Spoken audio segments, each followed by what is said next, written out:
Welcome to today's edition of the show podcast. It's been 6 months since Fear the Walking Dead was on our TV screens, blamed the pandemic, which interrupted the show's filming schedule. With the typical Walking Dead mid-season hiatus being around 3 months, this break was twice as long as usual, and it's more than possible that during that time, some of the details of Season 6's first half got a little fuzzy. Here's what you need to remember for the episodes ahead. Dwight and Sherry are on a break. After Dwight Austin Emilio spent a very, very long time trying to find his wife Sherry Christine Evangelista, they finally reconnected, only to go their separate ways. Turns out Dwight's not a huge fan of the ruthless methods Sherry's new group is using to take down current villain Virginia Colby Minify, while Sherry just wants to prevent another unhinged baddie like Negan Jeffrey Dean Morgan from wreaking havoc. Since they couldn't see eye to eye, they took a step back from their relationship. And so are June and John. Perhaps even more heartbreaking is newlyweds June Jenna Elfman and John's Garrett Dillahunt recent separation, mostly because they didn't even really talk about it first. John, convinced that being in Lawton and dealing with Ginny was killing him slowly and facing guilt over not being able to solve Cameron's murder, tried to convince his wife to run away with him back to his peaceful little cabin. But June, hoping to get a hospital from Ginny because she saved her life, wasn't willing to make the trip.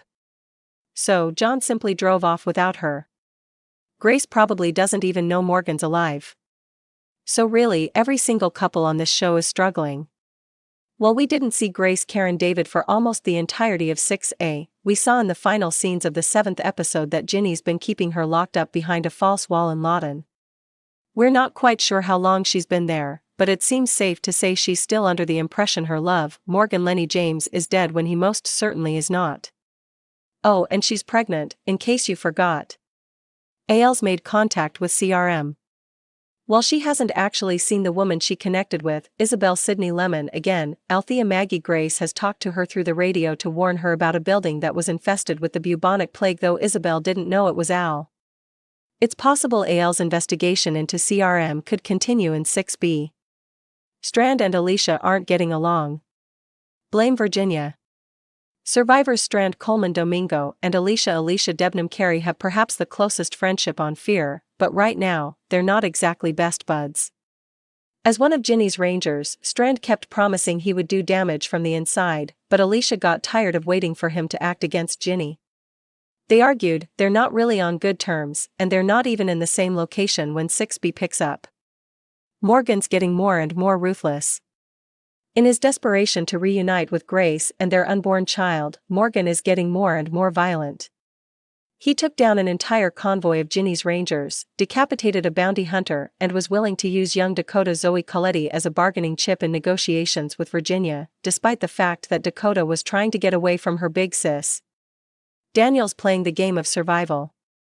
The old Daniel Reuben Blades is back, and he's tricking everyone into thinking he's a senile old man with amnesia. Really, he's gathering intel on Ginny to help Morgan. Virginia's missing a hand. Ginny had a tough time in Tank Town when she was bitten on the hand by a walker.